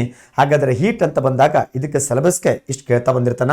ಆಮೇಲೆ measurement of the temperature, mercury thermometer, clinical thermometer, maximum minimum thermometer. ನೋಡಿ ಈಗ ನಾನು ಏನು ಹೇಳ್ತಾ ಬಂದೆಲ್ಲ, ಸೆಲ್ಸಿಯಸ್, ಫ್ಯಾರನೈಟ್ ಮತ್ತು ಕೆಲ್ವಿನ್, ಅಲ್ಲಿ ಕನಿಷ್ಠ, ಗರಿಷ್ಠ, ಆಮೇಲೆ body temperature and room temperature 4 dividing ಮಾಡಿಕೊಂಡು ಒಂದು ಬಾಕ್ಸ್ ಹಾಕಿ ನೋಡ್ತಾ ಬರೋಣ. ಅದಕ್ಕೆ ಯೂನಿಟ್ಸ್ ಆಫ್ ಹೀಟ್ ಅಂತ ಕರಿತೀವಿ ಇದಕ್ಕೆ. ಆಮೇಲೆ ಈ ಹೀಟ್ಗಳದ್ದು ಯಾವೆಲ್ಲ ಕಾನ್ಸೆಪ್ಟ್ಗಳು ಬರ್ತಾವ ಅದ್ರದ್ದು ಯೂನಿಟ್ಸ್ಗಳೇನು ನೋಡ್ತಾ ಬರ್ತೀವಿ ಇದಕ್ಕೆ. Changes of state of substances due to heat, ವಸ್ತುಗಳಿಗೆ ಶಾಖ ಅಥವಾ ಉಷ್ಣ ಕೊಟ್ಟಾಗ ವಸ್ತುವಿನಲ್ಲಿ ಆಗ್ತಕ್ಕಂಥ ಬದಲಾವಣೆಗಳು. ಘನ ಇದ್ದರೆ ಘನದಿಂದ ದ್ರವ, ದ್ರವದಿಂದ ಅನಿಲ ಆಗಿ ಕನ್ವರ್ಟ್ ಆಗ್ತಾ ಬರ್ತೈತೆ. ಅಥವಾ ದ ಸ್ಟೇಟ್ ಆಫ್ ಮ್ಯಾಟರ್ ಅಂತ ಕರಿತೀವಿ ಇದಕ್ಕೆ. ಸಾಮಾನ್ಯವಾಗಿ 3 ನಾವು ಅಧ್ಯಯನ ಮಾಡ್ತೀವಿ, ಘನ, ದ್ರವ, ಅನಿಲ. The 4th state of the matter is called plasma ಅಂತ ಕರಿತಾ ಬರ್ತೀವಿ ಇದಕ್ಕೆ. ಇತ್ತೀಚೆಗೆ ಕೆಲವೊಂದು ಕಡೆ 5th state of the matter ಕುರಿತು ಕೇಳ್ತಾ ಬಂದಾನೆ. ಅದು ನಮ್ಮ ಅಧ್ಯಯನದಲ್ಲಿ ಸ್ವಲ್ಪ ಅಪರೂಪ, ಬಟ್ ಇದನ್ನ ರೀಸೆಂಟ್ ನೋಡ್ತಾ ಬಂದ್ರೆ Bose Einstein state it is the 5th state of the matter. ಅಲ್ಲಿ ಆ ಸಂದರ್ಭ ಬಂದಾಗ, ಬಟ್ ಅದ್ರ ಬಗ್ಗೆ ಕ್ವಶನ್ ಇಲ್ಲಿ ಮೆನ್ಷನ್ ಮಾಡಿಲ್ಲ, ಬಟ್ ಕೇಳಲ್ಲ ಅಂತೇನಿಲ್ಲ. ಇತ್ತೀಚೆಗೆ ಯಾವುದೋ ಒಂದು ಸೆಂಟ್ರಲ್ ಗೌರ್ಮೆಂಟ್ ಎಕ್ಸಾಮ್ನಲ್ಲಿ ಬೋಸ್ ಐನ್ಸ್ಟೀನ್ಸ್ ಥಿಯರಿ ಕುರಿತು ಕೇಳ್ತಾ ಬಂದಾನ. It is the 5th state of the matter ಅಂತ ಕರಿತಾ ಬರ್ತೀವಿ ಇದಕ್ಕೆ. ಕಾಮನ್ ಆಗಿ ನಾವು ಶಾಲಾ ದಿನಗಳಲ್ಲಿ 3 ಕಲಿತಾ ಬಂದಿರ್ತೀವಿ, ಘನ, ದ್ರವ, ಅನಿಲ ಅಂತ ಕರಿತಾ ಬರ್ತೀವಿ ಇದಕ್ಕೆ. Solid, liquid and gaseous, this 3 state. And another one will be 4th one plasma ಸ್ಥಿತಿ ಅಥವಾ ಪ್ಲಾಸ್ಮಾ ಸ್ಟೇಟ್ ಅಂತ ಕರಿತೀವಿ, 4th ಒನ್. ಅದೇ ರೀತಿ 5th one Bose Einstein state ಅಂತ ಬರ್ತೈತಿ. ಯಾಕಂದ್ರೆ ಹೀಟ್ ಕೊಡ್ತಾ ಬಂದಾಗ ವಸ್ತುವಿನಲ್ಲಿ ಆಗ್ತಕ್ಕಂಥ ಬದಲಾವಣೆಗಳ ಕುರಿತು ಏನದ ಇಲ್ಲಿ ಕೇಳ್ತಾ ಬಂದದಕ್ಕೆ. Changes of state of substances due to heat ಅಂತ ಕರಿತೀವಿ ಇದಕ್ಕೆ. ನೆಕ್ಸ್ಟ್ ಎಫೆಕ್ಟ್ಸ್ ಆಫ್ ಹೀಟ್ ಅಂತ ಕರಿತೀವಿ ಇದಕ್ಕೆ. ಹಾಗಾದ್ರೆ ಉಷ್ಣದ ಪರಿಣಾಮಗಳಂದ್ರೆ ಏನು? Thermal expansion of the bodies due to heat, thermal expansion ಆಗ್ತಕ್ಕಂಥದ್ದು. ಆಮೇಲೆ ಲೀನಿಯರ್ ಎಕ್ಸ್ಪಾನ್ಷನ್ ಇನ್ ಸಾಲಿಡ್ಸ್ ಅಂತ ಕರಿತಾ ಬರ್ತಿದ್ದಕ್ಕೆ. ಹಾಗಾದರೆ ಥರ್ಮಲ್ ಎಕ್ಸ್ಪಾನ್ಷನ್ನು, ಹಾಗಾದರೆ ಘನ ವಸ್ತುಗಳಿಗೆ ಉಷ್ಣ ಕೊಟ್ಟಾಗ ತನ್ನ ಗಾತ್ರವನ್ನು ಹೆಚ್ಚಿಸಿಕೊಳ್ತಾ ಬರ್ತದ ಕರಿತಾ ಬರ್ತೀವಿ. ಮತ್ತು ಲೀನಿಯರ್ ಎಕ್ಸ್ಪಾನ್ಷನ್ಗೆ ಅಪ್ಲೈಡ್ ಆಗಿ ನಾವು ಶಾಲಾ ದಿನಗಳಲ್ಲಿ ಕಲಿತಾ ಬಂದಿರ್ತೀವಿ. ಇದಕ್ಕೆ ಬೇಸಿಗೆ ದಿನದಲ್ಲಿ ವಿದ್ಯುತ್ ಕಂಬದ ತಂತಿಗಳು ಜೋತು ಬೀಳ್ತಕ್ಕಂಥದ್ದು, because it is a linear expansion in solids ಅಂತ ಏನು ಮಾಡ್ತಿದ್ದೀನ ಕರಿತಾ ಬರ್ತೀವಿ ಇದಕ್ಕೆ. ಇದು ಟಾಪಿಕ್ ಹೀಟ್ ಆಯಿತು. ನೆಕ್ಸ್ಟ್ ಮುಂದಿಂದು ಇನ್ನೊಂದು light. Yes, it is also very very very very important ಆಗ್ತಾ ಬರ್ತದ ಲೈಟ್ ಟಾಪಿಕ್ಕು. ಯಾಕಂದ್ರೆ ಕ್ವಶನ್ ಪೇಪರ್ ಸ್ವಲ್ಪ ಟಫ್ ಅಂತ ಬಂದಾಗ, ನಮ್ಗೆ ಸೈನ್ಸ್ ಕ್ವಶನ್ ಎತ್ತಾಕಿದಾಗ ಹೆಚ್ಚು ಕ್ವಶನ್ ಕೇಳೋದೆ ಈ ಟಾಪಿಕ್ಕು ಯಾವುದು, ಲೈಟ್ ಕರಿತಾ ಬರ್ತಿದ್ದಕ್ಕೆ. ಹಾಗಾದರೆ ಲೈಟ್ ಅಂದ್ರೆ ಏನು? ಇದಕ್ಕೆ 7 ಆಗಬೇಕಾಗಿತ್ತು, ಬಟ್ ಇಲ್ಲಿ 8 ಅಂತ ಕೊಟ್ಟಿದ್ದಾರೆ. ಸರಿ, ಹಾಗಾದರೆ importance of the light importance ಏನು? ಆಮೇಲೆ refraction of light, law of refraction of light, refractive index, effects of the refractive of light, total internal reflection, applications of total internal reflections. ಹಾಗಾದರೆ ಇಲ್ಲಿ ಅಪ್ಲೈಡ್ ಅತಿ ಹೆಚ್ಚು ಕ್ವಶನ್ ಕೇಳೋದು optical fibre cable ಬಗ್ಗೆ ಕೇಳ್ತಾ ಬಂದಿರ್ತಾನೆ, optical instruments ಬಗ್ಗೆ ಕೇಳ್ತಾ ಬರ್ತಾನೆ. ಆಮೇಲೆ ಸ್ಪಾರ್ಕಿಂಗ್ ಆಫ್ ಡೈಮಂಡು, ಆಮೇಲೆ ಕರಿತಾ ಬರ್ತೀವಿ ಇದಕ್ಕೆ ಬೈಸಿಕಲ್ ರಿಫ್ಲೆಕ್ಟರ್ ಅಂತ ಕರಿತಾ ಬರ್ತೀವಿ. ಇದನ್ನು ಸಿಂಪಲ್ ಭಾಷೆಯಲ್ಲಿ ಹೇಳೋದಾದರೆ, ಲೈಟ್ ಟಾಪಿಕ್ನಲ್ಲಿ ಸಿಲೆಬಸ್ಸಲ್ಲಿ ಹಿಂದೆ ಮುಂದೆ ಕೊಡ್ತಾ ಬಂದಾನ. ಕಾಮನ್ ಆಗಿ ಗೊತ್ತಿರಲ್ಲ ನಮ್ಗೆ. ಇಲ್ಲಿ first we have to study of the some phenomenons of light. ಹಾಗಾದರೆ ಫಸ್ಟ್ ರಿಫ್ರಾಕ್ಷನ್, ಅದಾದಮೇಲೆ ನೆಕ್ಸ್ಟು ಡಿಸ್ಪರ್ಷನ್ ಆಫ್ ಲೈಟ್, ಅದಾದಮೇಲೆ ಸ್ಕ್ಯಾಟ್ರಿಂಗ್ ಆಫ್ ಲೈಟ್, ಅದಾದಮೇಲೆ ಇಂಟರ್ಫರೆನ್ಸ್ ಆಫ್ ದ ಲೈಟ್, ಅದಾದಮೇಲೆ ನೆಕ್ಸ್ಟ್ ಯಾವುದಪ್ಪ ಅಂದರೆ ಟೋಟಲ್ ಇಂಟರ್ನಲ್ ರಿಫ್ಲೆಕ್ಷನ್. ಈ 6 ಫಿನಾಮಿನನ್ಸ್ಗಳ ಬಗ್ಗೆ ಕೇಳ್ತಾ ಬಂದಿರ್ತಾನೆ. ಇನ್ನು ಹಿಂದೆ ಮುಂದೆ ಕೊಟ್ಟಾನೆ. ರಿಫ್ರಾಕ್ಷನ್ ಆಫ್ ಲೈಟ್ ಅಂತ ಬಂದರೆ ಅಲ್ಲಿ ಸ್ನೇಲ್ಸ್ ಲಾ ಅಂತ ಬರುತ್ತೆ, ಅದು ರಿಫ್ರಾಕ್ಟಿವ್ ಇಂಡೆಕ್ಸ್ ಕುರಿತು ಹೇಳ್ತಾ ಬರ್ತದೆ. ಮತ್ತು ಅಲ್ಲಿ the speed of light in the different mediums ಅಂತ ಕಾನ್ಸೆಪ್ಟ್ ಬರ್ತದೆ. ಒಂದೊಂದಾಗಿ ಈ ಸಿಲೆಬಸ್ ಇದರ ಕುರಿತು ಕೇಳ್ತಾನ ಅಂತ ಬರ್ತದೆ. ಆದರೆ ಇದು ಇನ್ನೂ ಸರಳೀಕೃತ ಭಾಷೆ ಒಳಗಡೆ ಮಾತನಾಡ್ಬೇಕಾದ್ರೆ ಇಲ್ಲಿ ಮುಂದೆ ನಾವು ಮಾತನಾಡ್ತಾ ಬರ್ತೀವಿ ಇದಕ್ಕೆ. ಸರಿ, ಮಿರೇಜ್. ಹಾಗಾದರೆ ಇದಕ್ಕೆ ಮರೀಚಿಕೆ ಅಂತ ಕರಿತೀವಿ. ಮರೀಚಿಕೆ ಉಂಟಾಗೋದಕ್ಕೆ ಕಾರಣ ಏನು? ಮರೀಚಿಕೆ ಉಂಟಾಗೋದಕ್ಕೆ ಬೆಳಕಿನ ಯಾವ ವಿದ್ಯಮಾನ? ಸಾಕಷ್ಟು ಪ್ರಶ್ನೆ ಪತ್ರಿಕೆಯಲ್ಲಿ ರಿಪೀಟೆಡ್ ಕೇಳ್ತಾ ಬಂದಾನ. ಹಾಗಾದರೆ ಮರೀಚಿಕೆ ಉಂಟಾಗುವುದು ಮಿರೇಜ್ ಅಂತ ಕರಿತಾ ಬರ್ತೀವಿ. ಮಿರೇಜ್ ಟೋಟಲ್ ಇಂಟರ್ನಲ್ ರಿಫ್ಲೆಕ್ಷನ್, ಸಂಪೂರ್ಣ ಆಂತರಿಕ ಪ್ರತಿಫಲನ ಅಥವಾ ಒಟ್ಟು ಆಂತರಿಕ ಪ್ರತಿಫಲನ ಅಂತ ಏನು ಮಾಡ್ತೀವಿ ಇದಕ್ಕೆ ಕರಿತಾ ಬರ್ತೀವಿ ಇದಕ್ಕೆ. ಅದು ಮಿರೇಜ್, ಮರೀಚಿಕೆ ಉಂಟಾಗ್ತದ. ಇದನ್ನು ಬೇಸಿಗೆ ದಿನದಲ್ಲಿ ಟಾರ್ ರಸ್ತೆ ಮೇಲೆ ಹೋಗಬೇಕಾದ್ರೆ ನೀರು ಚೆಲ್ಲಿದಂಗೆ ಭಾಸವಾಗ್ತದ. ಅದಕ್ಕೆ ನೀರ್ಗುದರೆ, ಬಿಸಿಲುಗುದರೆ, ಮೃಗಜಲ ಅಂತ ಕರಿತೀವಿ. ಹಂಗೆ ಮರಳುಗಾಡಿನಲ್ಲಿ ಉಂಟಾದರೆ ಅದಕ್ಕೆ ಮರೀಚಿಕೆ, ಮಿರೇಜ್ ಅಂತ ಕರಿತಾ ಬರ್ತಾರ. ಇದು ಉಂಟಾಗೋದಕ್ಕೆ ಬೆಳಕಿನ ಯಾವ ವಿದ್ಯಮಾನ? ಒಟ್ಟು ಆಂತರಿಕ ಪ್ರತಿಫಲನ, ಟೋಟಲ್ ಇಂಟರ್ನಲ್ ರಿಫ್ಲೆಕ್ಷನ್ ಅಂತ ಕರಿತೀವಿ ಇದಕ್ಕೆ. ಅದ್ರ ಕುರಿತು ಅಥವಾ ಅದ್ರದ್ದು ಅಪ್ಲೈಡ್ ಆಗಿ ನೋಡ್ತಾ ಬರ್ತೀವಿ. ಆಮೇಲೆ refraction in prism and dispersion. ನೋಡಿ ಹಿಂದ ಮುಂದೆ ಕೊಡ್ತಾ ಬಂದಾನೆ. ಹಿಂದಿನರಲ್ಲಿ ಇಲ್ಲಿ ರಿಫ್ರಾಕ್ಟಿವ್ ಇಂಡೆಕ್ಸ್ ಅಂತ ಕೊಟ್ಟಾನ. ಇದರದೇ ಒಂದೇ ಇದರಲ್ಲಿ ಹಿಂದ ಮುಂದೆ ಆಗಿದ್ದಾವೆ, ಅದನ್ನು ಒಂದೇ ರೀತಿಯಾಗಿ ಕಾನ್ಸೆಪ್ಟನ್ನು ಹೇಳ್ಕೊಂಡು ಬರ್ತೀವಿ ಇದಕ್ಕೆ. ಸೊ ಎಲ್ಲಿ ಕರಿತಾ ಬರ್ತೀವಿ dispersion of light in nature. Sir Isaac Newton ಇದನ್ನು ಸಾಮಾನ್ಯವಾಗಿರ್ತಕ್ಕಂಥ ಬೆಳಕು, ಬಿಳಿಯ ಬಣ್ಣದ ಬೆಳಕು, ಅದು 7 ಬಣ್ಣಗಳಿಂದ ಮಾಡಲ್ಪಟ್ಟಿದೆ ಅಂತ ಹೇಳೋದಷ್ಟೇ ಅಲ್ಲ, ತನ್ನ ಪ್ರಯೋಗದ ಮುಖಾಂತರ ಕೂಡ ಸಾಬೀತುಪಡಿಸ್ತಾ ಬರ್ತಾನೆ. ಹಾಗಾದರೆ ಆ ಪ್ರಯೋಗದ ಹೆಸರೇ dispersion of light in nature ಅಂತ ಕರಿತಾ ಬರ್ತೀವಿ. ಹಾಗಾದರೆ ಇದನ್ನ ಬೆಳಕಿನ ವರ್ಣ ವಿಭಜನೆ ಅಂತ ಕರಿತೀವಿ. ಆ ವಿಭಜನೆ ಅನ್ನೋ ಪದವನ್ನ ಪ್ರಸರಣ ಅಂತೂ ಕೂಡ ಅಲ್ಲಿ ಉಲ್ಲೇಖಿಸಲಾಗ್ಯದ. ಪ್ರಶ್ನೆ ಪತ್ರಿಕೆಯಲ್ಲಿ ವಿಭಜನೆ ಕೊಡದಿದ್ರೆ ಪ್ರಸರಣ ಅಂತ ಕೊಟ್ಟಿರ್ತಾನೆ ಇದಕ್ಕೆ. ಹಾಗಾದ್ರೆ ಲೆನ್ಸಸ್, ಹಾಗಾದ್ರೆ ಲೆನ್ಸ್ ಅಂದ್ರೇನು, ಅಲ್ಲಿ ಕಾನ್ವೆಕ್ಸ್ ಲೆನ್ಸ್ ಅಂದ್ರೇನು, ಕಾನ್ಕೇವ್ ಲೆನ್ಸ್ ಅಂದ್ರೇನು, ಅದರ ಅಪ್ಲಿಕೇಶನ್ ಏನು, ಅದನ್ನ ಡೈಲಿ ಲೈಫಲ್ಲಿ ಎಲ್ಲೆಲ್ಲಿ ಬಳಸ್ಕೊಳ್ತಾ ಬರ್ತೀವಿ. ಹಾಗಾದ್ರೆ ಸೈಟ್ ಡಿಸೀಸಸ್ಗಳಲ್ಲಿ ಯಾವ್ಯಾವ ಲೆನ್ಸ್ಗಳನ್ನು ಬಳಸ್ತಾ ಬರ್ತೀವಿ, you have to seen in this lenses ಅಲ್ಲಿ ನೋಡ್ತಾ ಬರ್ತೀವಿ ಇದಕ್ಕೆ. ಆಮೇಲೆ refraction of light through lenses, ಅಲ್ಲಿ ಏನಾಗ್ತಾ ಬರ್ತದ, ಹಾಗಾದ್ರೆ ಲೆನ್ಸ್ ಯಾವ ಲೈಟ್ ಫಿನಾಮಿನನ್ ಮೇಲೆ ವರ್ಕ್ ಮಾಡ್ತಾ ಬರ್ತದ ನೋಡ್ತಾ ಬರ್ತೀವಿ. Thin lens as any area of the prisms. ಆಮೇಲೆ ಸಿಂಪಲ್ ಇದಕ್ಕೇನದ ಲೆನ್ಸಸ್ ರಿಲೇಟೆಡ್ ಕ್ವಶನ್ಸ್ ಕೇಳ್ತಾ ಬಂದಿರ್ತಾನ. ಮಿರರ್ ಆ್ಯಂಡ್ ಲೆನ್ಸಸ್ ಕುರಿತು ಏನದ ಈ ಟಾಪಿಕಲ್ಲಿ ಏನಾಗುತ್ತೆ ಕವರ್ ಆಗ್ತಾ ಬರ್ತೈತೆ. ಇದಕ್ಕೆ ಒಂದೊಂದಾಗಿ ಡೀಟೇಲ್ ಹೇಳೋದಕ್ಕಿಂತ ಏನದ ಟಾಪಿಕ್ನಲ್ಲಿ ಮಾತನಾಡ್ತಾ ಬರ್ತೀನಿ. ಹಾಗಾದರೆ ಇಲ್ಲಿ ಇವು ಏನು ಲೆನ್ಸ್ ಅಂತ ಬಂದಾಗ ಸಿಂಪಲ್ ತಿಳ್ಕೊಡ್ರಿ, ಮಿರರ್ ಆ್ಯಂಡ್ ಲೆನ್ಸ್. ಆ ಮಿರರ್ ಅಂದ್ರೇನು, ಲೆನ್ಸ್ ಅಂದ್ರೇನು, ಅದರ ಅಪ್ಲಿಕೇಶನ್ಸ್ ಏನು, ಎಲ್ಲೆಲ್ಲಿ ಬಳಸ್ತಾ ಬರ್ತಾರ. ಹಾಗಾದರೆ ಪ್ರಸ್ತುತ ದಿನಗಳಲ್ಲಿ ನಮ್ಮ ಸ್ಪರ್ಧಾತ್ಮಕ ಪರೀಕ್ಷೆಯಲ್ಲಿ ಆ ಟಾಪಿಕ್ ರಿಲೇಟೆಡ್ ಯಾವ ರೀತಿ ಕ್ವಶನ್ಸ್ ಫ್ರೇಮ್ ಆಗ್ತಾ ಬಂದಿದ್ದಾವೆ ಅನ್ನೋ ಕಾನ್ಸೆಪ್ಟ್ ರಿಲೇಟೆಡ್ ಏನದಲ್ಲ ಇದಕ್ಕೆ ನೋಡ್ತಾ ಬರ್ತೀವಿ ಇದಕ್ಕೆ. ಹಾಗಾದರೆ ಒಂದು ಸ್ವಲ್ಪ ಲೈಟ್ ಟಾಪಿಕ್ಕು ಒಂದು ಸ್ವಲ್ಪ ಇಂಪಾರ್ಟೆಂಟು, ಯಾಕಂದರೆ ಅಲ್ಲಿ ಸಾಕಷ್ಟು ಕಾನ್ಸೆಪ್ಟ್ಗಳನ್ನು ಕವರ್ ಮಾಡ್ತಾ ಬಂದಾನೆ ಇದಕ್ಕೆ. ಹಾಗಾದರೆ ಇದನ್ನು ಲೈಟು ಮತ್ತು ಅದ್ರ ಜೊತೆಗೆ ಮಿರರ್ ಆ್ಯಂಡ್ ಲೆನ್ಸು ಇವೆರಡೂ ಕೂಡ ಒಂದೇ ಸಿಲೆಬಸ್ಸಲ್ಲಿ ಏನು ಮಾಡ್ತಾ ಬಂದಾನ, ಮಾರ್ಚ್ ಮಾಡ್ತಾ ಬಂದಾನ. ಹಾಗಾಗಿ ಒಂದು ಸ್ವಲ್ಪ ವೇಟೇಜ್ 20% ವೇಟೇಜ್ ಅಂತ ಬಂದಾಗ ಸೊ ಇಂಪಾರ್ಟೆಂಟು ಹೈಯೆಸ್ಟ್ ವೇಟೇಜ್ ಇರುವಂಥ topic that is called light, ಅದ್ರಲ್ಲಿ ಬರುವಂಥ concept. Optical instrument, simple microscope, camera ಅಂದ್ರೇನು, ಕಂಪೌಂಡ್ ಮೈಕ್ರೋಸ್ಕೋಪು, ಟೆಲಿಸ್ಕೋಪು. ಈ ಮೈಕ್ರೋಸ್ಕೋಪ್ ಕುರಿತು ನಾವು ಹೀಟಲ್ಲಿ ಕೂಡ ಹೇಳ್ತಾ ಬಂದಿರ್ತೀವಿ. ಬಟ್ ಇಲ್ಲಿ ಲೆನ್ಸಸ್ ಅಂತ ಬಂದಿರೋದ್ರಿಂದ ಹಾಗಾದರೆ ಈ how many types of the microscope, 3 types common ಆಗಿ ವಿ ಹ್ಯಾವ್ ಟು 3 ಟೈಪ್ಸ್ ನೋಡ್ತಾ ಬರ್ತೀವಿ ಇದಕ್ಕೆ. ಒಂದು ಸಿಂಪಲ್ ಮೈಕ್ರೋಸ್ಕೋಪು, ಎರಡನೇದು ಕಂಪೌಂಡ್ ಮೈಕ್ರೋಸ್ಕೋಪು, ಮೂರನೇದು ಎಲೆಕ್ಟ್ರಾನಿಕ್ ಮೈಕ್ರೋಸ್ಕೋಪ್ ಅಂತ ನೋಡ್ತಾ ಬರ್ತೀವಿ. ಸಿಂಪಲ್ ಮೈಕ್ರೋಸ್ಕೋಪನ್ನು ಶಾಲಾ ಕಾಲೇಜುಗಳೇ ಬಳಸಲಾಗ್ತಾ ಬರ್ತದ. ಕಂಪೌಂಡ್ ಮೈಕ್ರೋಸ್ಕೋಪು ಸ್ವಲ್ಪ ಸೊಫಿಸ್ಟಿಕೇಟೆಡ್ ಲ್ಯಾಬೊರೇಟರಿಗಳಲ್ಲಿ ಅಥವಾ ಮೆಡಿಕಲ್ ಲ್ಯಾಬ್ಗಳಲ್ಲಿ ಬಳಸಲಾಗ್ತಾ ಬರ್ತೈತಿ. ಎಲೆಕ್ಟ್ರಾನಿಕ್ ಮೈಕ್ರೋಸ್ಕೋಪ್ ಅಂತ ಬಂದಾಗ ಇದು ರಿಸರ್ಚ್ ಸೆಂಟರ್ಗಳಲ್ಲಿ ಏನು ಮಾಡ್ತಾರೆ, ಬಳಸ್ತಾ ಬರ್ತಾರೆ. ದ ಡಿಪಾರ್ಟ್ಮೆಂಟ್ ಆಫ್ ವೈರಾಲಜಿ, ವೈರಸ್ಗಳ ಕುರಿತು ಅಧ್ಯಯನ ಮಾಡೋದಕ್ಕ ಅಂತಲ್ಲಿ ಬಳಸ್ತಾರೆ. ಅಂದರೆ ಕೆಲವೊಂದು ಅತ್ಯಂತ ಸೂಕ್ಷ್ಮ ಜೀವಿಗಳಲ್ಲಿಯೇ ಅತ್ಯಂತ ಸೂಕ್ಷ್ಮ ಜೀವಿಗಳ ಹೊಂದಿರತಕ್ಕಂಥವನ್ನ ಅಥವಾ ಅಧ್ಯಯನಕ್ಕೆ ನೋಡೋದಕ್ಕೆ ಬಳಸ್ತಾ ಬರ್ತಾರೆ. ಹಾಗಾಗಿ ಸಿಂಪಲ್ ಭಾಷೆ ಹೇಳೋದಾದರೆ it is use for the department of virology, ವೈರಸ್ಗಳ ಕುರಿತು ಅಧ್ಯಯನ ಮಾಡ್ತಕ್ಕಂತಹ ಸಂಶೋಧನಾ ಕೇಂದ್ರಗಳಲ್ಲಿ ಬಳಸ್ತಾರೆ. ಅವುಗಳ ಕುರಿತು ಇಲ್ಲಿ ನೋಡ್ತಾ ಬರ್ತಿದ್ದಕ್ಕೆ ಯಾವುದು ಸಿಂಪಲ್ ಮೈಕ್ರೋಸ್ಕೋಪ, ಕಂಪೌಂಡ್ ಮೈಕ್ರೋಸ್ಕೋಪ, ಈ ಟೆಲಿಸ್ಕೋಪ್ ಅಂದ್ರೇನು, ದೂರದರ್ಶಕ ಅಂತ ಕರಿತೀವಿ, ಆಕಾಶಕಗಳನ್ನ ವಸ್ತುಗಳನ್ನ ಬಳಸ್ತಾರೆ ಇದಕ್ಕೆ. Next dispersion and spectrum, cases of dispersion, pure spectrum, visible spectrum, spectroscopy, uses of the spectroscopy ಕುರಿತು ನೋಡ್ತಾ ಬರ್ತಿದ್ದಕ್ಕೆ. ಆಮೇಲೆ Raman effect important, CV Raman effect, scattering of light ಕುರಿತು ಹೇಳ್ತಾ ಬರ್ತಿತ್ತು ಅದಕ್ಕೆ.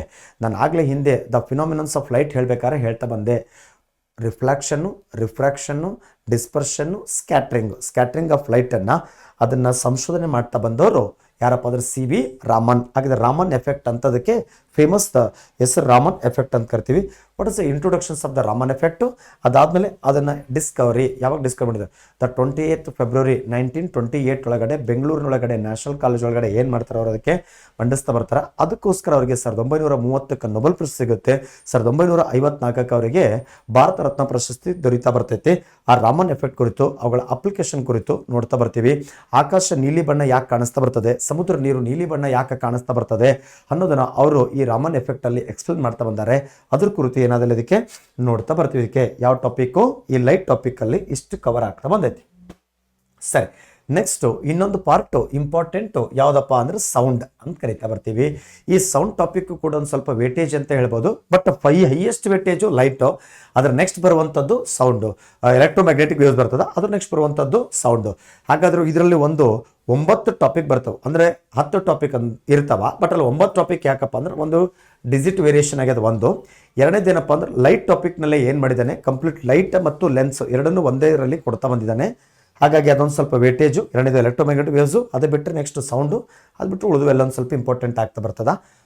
ಟಫ್ ಅಂತ ಬಂದಾಗ ನಾವು ಸ್ವಲ್ಪ ಈ ಫಿಸಿಕ್ಸ್ 20% ಸಿಲೆಬಸ್ ಇರುವಂಥ ಫಿಸಿಕ್ಸಲ್ಲಿ ನಾವು ನೋಡಲೇಬೇಕಾಗಿರುವಂಥ ಟಾಪಿಕ್ಗಳು ಒಂದು 5 ಟಾಪಿಕ್ಗಳನ್ನು ಮಸ್ಟ್ ಅಂಡ್ ಶುಡ್ ನೋಡಲೇಬೇಕು. ಯಾಕಂದರೆ ಬಹುತೇಕ ಅದರೊಳಗಡೆ ಕ್ವಶನ್ ರೈಸ್ ಆಗುವಂಥ ಸಾಧ್ಯತೆ ಇರ್ತವೆ. ಯಾಕಂದರೆ ಹಿಂದಿನ ಪ್ರಶ್ನೆ ಪತ್ರಿಕೆಯಲ್ಲಿ ನೋಡಿದ ಹಾಗೆ ಮತ್ತು ಸೈನ್ಸಲ್ಲೇ ಟಫ್ ಅಂತ ಬಂದಾಗ ಹೆಚ್ಚಿಗೆ ರೈಸ್ ಆಗವೆ ಆ ಟಾಪಿಕ್ನಿಂದಲೇ. ಸರಿ, ಹಾಗಾದರೆ ಸೌಂಡ್ ಅಂತ ಬಂದಾಗ ಶಬ್ದದ ಅಧ್ಯಯನ, ಅದರ ಪರಿಚಯ, ಆಮೇಲೆ ಈ ನೋಡಿ ಶಬ್ದದ ಅಧ್ಯಯನ, ಅದರ ಪರಿಚಯ, ಶಬ್ದ ಅಂದ್ರೇನು, ಶಬ್ದ ಹೇಗೆ ಉತ್ಪತ್ತಿ ಆಗ್ತಾ ಬರ್ತದ, ಅದು ಇಂಟ್ರೊಡಕ್ಷನ್ ಅಲ್ಲಿ ನೋಡ್ತಾ ಬರ್ತೀವಿ. ಅದ ನಂತರದಲ್ಲಿ ಅಲ್ಟ್ರಾಸಾನಿಕ್ ಸೌಂಡ್ ಅಂತ ಕರಿತೀವಿ ಇದಕ್ಕೆ. ಹಾಗಾದ್ರೆ ಶ್ರವಣಾತೀತ ಶಬ್ದ ಇದು ವೆರಿ ಇಂಪಾರ್ಟೆಂಟು. ಯಾಕಂದ್ರೆ ಶ್ರವಣಾತೀತ ಶಬ್ದ ಎಲ್ಲಿ ಬಳಸ್ತಾ ಬರ್ತಾರೆ, ಇದನ್ನ ಈ ಸಮುದ್ರದ ಆಳವನ್ನು ಪತ್ತೆ ಹಚ್ಚೋದಕ್ಕೆ ಕೂಡ ಸೋನಾರ್ನಲ್ಲಿ ಬಳಸ್ತಾ ಬರ್ತಾರೆ. ಮತ್ತು ಅದಾದ್ಮೇಲೆ ಇದರ ಅಲ್ಟ್ರಾಸಾನಿಕ್ ಸೌಂಡಿಂದ ಕೆಲವೊಂದು ಪಕ್ಷಿಗಳು ಹಾರಾಟ ಮಾಡ್ತಾ ಬರ್ತವೆ. ಅಥವಾ ಈ ಬಾವಲಿ ಅದು ಶ್ರವಣಾತೀತ ಶಬ್ದ ತರಂಗವನ್ನು ಉಪಯೋಗಿಸಿಕೊಂಡು ರಾತ್ರಿ ಸಮಯದಲ್ಲಿ ಅದನ್ನು ಹಾರಾಟ ಮಾಡ್ತಾ ಬರ್ತೈತಿ. ಮತ್ತು ಗರ್ಭಿಣಿ ತಾಯಂದಿರಿಗೆ ಮೆಡಿಕಲ್ ಫೀಲ್ಡ್ಗಳಲ್ಲಿ ಗರ್ಭಿಣಿ ತಾಯಂದಿರಿಗೆ ಮಗುವಿನ ಬೆಳವಣಿಗೆಯನ್ನು ತಿಳಿಯೋದಕ್ಕೂ ಕೂಡ ಮಾಡತಕ್ಕಂಥದ್ದು ಅಲ್ಟ್ರಾಸಾನಿಕ್ ಸೌಂಡ್ ಅಂತ ಕರಿತಾ ಬರ್ತೀವಿ. It's important. ಅದ್ರದ್ದು ಅಪ್ಲಿಕೇಶನ್ಸ್ ಎಲ್ಲೆಲ್ಲ ನೋಡ್ತಾ ಬರೋಣ. Uses of the ultrasonic waves ಎಲ್ಲೆಲ್ಲಿ ಬಳಸ್ತಾ ಬರ್ತಾರ ಆ ಫೀಲ್ಡಲ್ಲಿ ನೋಡ್ತಾ ಬರೋಣ. ಸೋನಾರ್ ಈಗ ಹೇಳಿದ್ನಲ್ಲ, ಅದಕ್ಕೆ ಸೋನಾರು, ಅಲ್ಟ್ರಾಸಾನಿಕ್ ಸ್ಕ್ಯಾನರು. ಸೋನಾರು ಸಮುದ್ರದ ಆಳವನ್ನು ಪತ್ತೆ ಹಚ್ಚೋದಕ್ಕೆ, ಸಮುದ್ರದಲ್ಲಿ ಮಾರ್ಗವನ್ನು ನಿರ್ದೇಶಿಸೋದಕ್ಕೆ ಬಳಸ್ತಾರ. ಸೋನಾರ್ ಅಂದ್ರೆ sound, NSO, sound, NA, navigation or ranging. Sound, navigation and ranging ಅಂತ ಕರಿತೀವಿ. ಶಬ್ದದಿಂದ ವ್ಯಾಪ್ತಿ ನಿರ್ಧಾರ ಕರಿತಾ ಬರ್ತೀವಿ. ನೀರಲ್ಲಿ ಮುಳುಗಿರ್ತಕ್ಕಂಥ ವಸ್ತುವನ್ನು ಹೇಗೆ ಪತ್ತೆ ಹಚ್ತಾ ಬರ್ತಾರ ಅದನ್ನೆಲ್ಲ ಏನದಲ್ಲಿ ನೋಡ್ತಾ ಬರ್ತೀವಿ. ಅಲ್ಟ್ರಾಸಾನಿಕ್ ಸ್ಕ್ಯಾನರು ಇದಕ್ಕೆ ಕರಿತಾ ಬರ್ತೀವಿ. ಅಲ್ಟ್ರಾಸಾನಿಕ್ ಸ್ಕ್ಯಾನರ್ ಅಲ್ಲಿ ಕೂಡ ಅದಕ್ಕೂ ಕೂಡ ECG ಅಂತ ಕರಿತೀವಿ. ಇದಕ್ಕೆ ಎಕೋ ಕಾರ್ಡಿಯೋಗ್ರಾಫ್ ಅಂತ 2 ಟೈಪ್ ECG ಬರ್ತದ. ಒಂದು ಎಕೋ ಕಾರ್ಡಿಯೋಗ್ರಾಫ್, ಇನ್ನೊಂದು ಎಲೆಕ್ಟ್ರೋ ಕಾರ್ಡಿಯೋಗ್ರಾಫನ್ನು ಹೃದಯದ ವಿದ್ಯುತ್ತಿನ ಸಂಕೇತಿಕಗಳನ್ನು ತಿಳಿಯೋದಕ್ಕೆ ಬಳಸ್ತಾರೆ. ಆಗ ಇದನ್ನ ಅಲ್ಟ್ರಾಸಾನಿಕ್ ಸ್ಕ್ಯಾನರ್ ಇರ್ತಕ್ಕಂಥ ಎಕೋ ಕಾರ್ಡಿಯೋಗ್ರಾಫ್ ಅಂತ ಕರಿತಾ ಬರ್ತೀವಿ. ಆಂತರಿಕ ಅಂಗದ ದೃಶ್ಯ ನೋಡೋದಕ್ಕೆ ಬಳಸ್ತಾರೆ. ಅದಕ್ಕೆ sonar how does sonar work, ಹೆಂಗೆ ಕೆಲಸ ಮಾಡ್ತದ ನೋಡ್ತಾ ಬರ್ತೀವಿ. ಇದಕ್ಕೆ ಅಲ್ಟ್ರಾಸಾನಿಕ್ ಸ್ಕ್ಯಾನರ್ ಅಂದ್ರೆ ನೋಡ್ತಾ ಬರ್ತೀವಿ. ಇದಕ್ಕೆ ಡಾಪ್ಲರ್ ಎಫೆಕ್ಟು, ಡಾಪ್ಲರ್ ಪರಿಣಾಮ ಅಂತ ಬರುತ್ತೆ. ಡಾಪ್ಲರ್ ಪರಿಣಾಮ ಸೌಂಡ್ ಮತ್ತು ಲೈಟ್. ಯಾಕಂದ್ರೆ ಡಾಪ್ಲರ್ ಪರಿಣಾಮ ಅಂತ ಅನ್ನೋದು ಶಬ್ದಕ್ಕೂ ಸಂಬಂಧಪಟ್ಟದ ಮತ್ತು ಬೆಳಕಿಗೂ ಕೂಡ ಸಂಬಂಧಪಟ್ಟದ. ಅವೆರಡರ ಕುರಿತು ಏನದಲ್ಲಿ ಇದಕ್ಕೆ ನೋಡ್ತಾ ಬರ್ತಿದ್ದಕ್ಕೆ Doppler effects sound and light ಎರಡರಲ್ಲಿ ಕೂಡ ಏನದ ನೋಡ್ತಾ ಬರ್ತಿದ್ದಕ್ಕೆ Doppler effect in sound, Doppler effect in light. ಸರಿ, ಅದಾದ್ಮೇಲೆ ಅಪ್ಲಿಕೇಶನ್ ಆಫ್ ಡಾಪ್ಲರ್ ಎಫೆಕ್ಟ್. ಇದನ್ನು ಎಲ್ಲೆಲ್ಲಿ ಅಪ್ಲೈ ಆಗ್ತಾ ಬರ್ತದ, ಏನೇನು ಆಗ್ತಾ ಬರ್ತೈತಿ, ಇದು ನಮ್ಮ ನಿತ್ಯ ಜೀವನದಲ್ಲಿ ನಾವು ನಿಂತ್ಕೊಂಡಿರ್ತಕ್ಕಂಥ ದೂರದಲ್ಲಿ ಆಂಬುಲೆನ್ಸ್ ನಮ್ಮ ಹತ್ರಕ್ಕೆ ಬರ್ತಿದ್ದಂತೆ ಶಬ್ದ ಜೋರ ಕೇಳಿಸುತ್ತಾ, ನಮ್ಮಿಂದ ದೂರ ಹೋಗ್ತಿದ್ದಂತೆ ಶಬ್ದ ಕಡಿಮೆಯಾಗಿ ಕೇಳಿಸ್ತಾ ಬರ್ತದ ಕರಿತಾ ಬರ್ತೀವಿ. ಹಾಗಾದರೆ ಇಲ್ಲಿ application of the Doppler effect, Doppler ಅಂದ್ರೆ ಏನು, ಡಾಪ್ಲರ್ ಎಫೆಕ್ಟ್ ಅಂದ್ ಏನು ಹೇಳ್ತಾ ಬರ್ತದ ಅಥವಾ ಯಾವ ದೇಶದ ಆ ಸೈಂಟಿಸ್ಟ್ ಕುರಿತು ಕೂಡ ನೋಡ್ತಾ ಬರ್ತೀವಿ. ಬಟ್ ಇದು ಎರಡಕ್ಕೂ ಸಂಬಂಧ, ಲೈಟ್ ಮತ್ತು ಸೌಂಡ್ ಎರಡಕ್ಕೂ ಕೂಡ ಸಂಬಂಧಪಟ್ಟದ, ಅದ್ರ ಕುರಿತು ನೋಡ್ತಾ ಇದಕ್ಕೆ. ನೆಕ್ಸ್ಟು ಇಲ್ಲಿ ಮತ್ತು ಲಾಸ್ಟ್ ಇನ್ನೊಂದು ಟಾಪಿಕ್ಕು ಗ್ರಾವಿಟೇಷನ್ ಅಂತ ಕರಿತಾ ಬರ್ತಿದ್ದಕ್ಕೆ.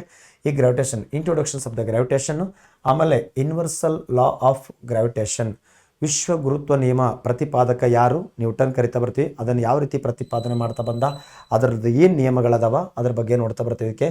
ಆಮೇಲೆ ಭೂಮಿಯ ವಿಮೋಚನಾ ವೇಗ ಎಷ್ಟಿರ್ತದ, ಎಸ್ಕೇಪ್ ವೆಲಾಸಿಟಿ ಅಂತ ಕರಿತೀವಿ, ಅದ್ರ ಕುರಿತಲ್ಲಿ ನೋಡ್ತಾ ಬರ್ತೀವಿ. Gravity near the earth surface, ಹಾಗಾದರೆ ಅರ್ತ್ ಸರ್ಫೇಸ್ ಮೇಲೆ ಗುರುತ್ವ ಬಲ ಎಷ್ಟು ಹೊಂದಿರ್ತದ ಅದನ್ನು ನೋಡ್ತಾ ಬರ್ತಿದ್ದಕ್ಕೆ.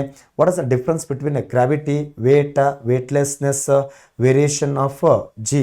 ಹಾಗಾದರೆ ಈ ಭೂಮಿಯ ಧ್ರುವ ಪ್ರದೇಶದಿಂದ ಭೂಮಧ್ಯ ರೇಖೆಯಿಂದ ಧ್ರುವ ಪ್ರದೇಶಕ್ಕೆ ಹೋಗುತ್ತಿದ್ದಂತೆ ನಮ್ಮ ದೇಹದಲ್ಲಿ ಆಗ್ತಕ್ಕಂಥ ಗುರುತ್ವದ ಬಲ ಹೆಚ್ಚು ಕಮ್ಮಿ ಆಗ್ತಾ ಬರ್ತದೆ. ಧ್ರುವ ಪ್ರದೇಶಕ್ಕಿಂತ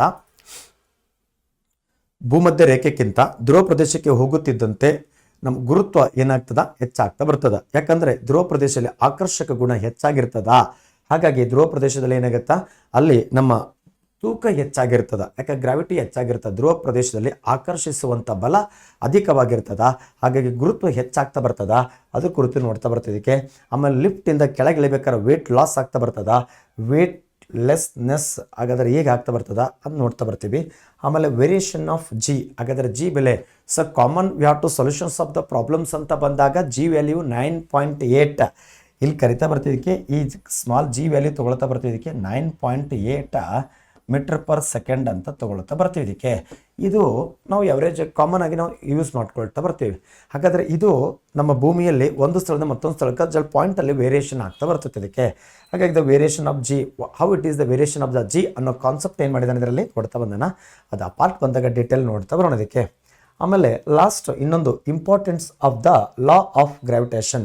ಈ ಗ್ರಾವಿಟೇಷನ್ ಲಾ ಇಂಪಾರ್ಟೆನ್ಸ್ ಏನು, ಅದರಿಂದ ಏನೆಲ್ಲ ಮತ್ತು ಅನ್ವೇಷಣೆಗಳು ಆಗ್ತಾ ಬಂದೋದಕ್ಕೆ ಅದ್ರ ಕುರಿತು ನೋಡ್ತಾ ಬರ್ತಿದ್ದಕ್ಕೆ ಗ್ರಾವಿಟೇಷನ್ ಕುರಿತು ಇಷ್ಟು ಕಾನ್ಸೆಪ್ಟ್ ನಮ್ಗೆ ಏನಾಗ್ತಾ ಬರ್ತದ, ಇಂಪಾರ್ಟೆಂಟ್ ಆಗ್ತಾ ಬರ್ತದ.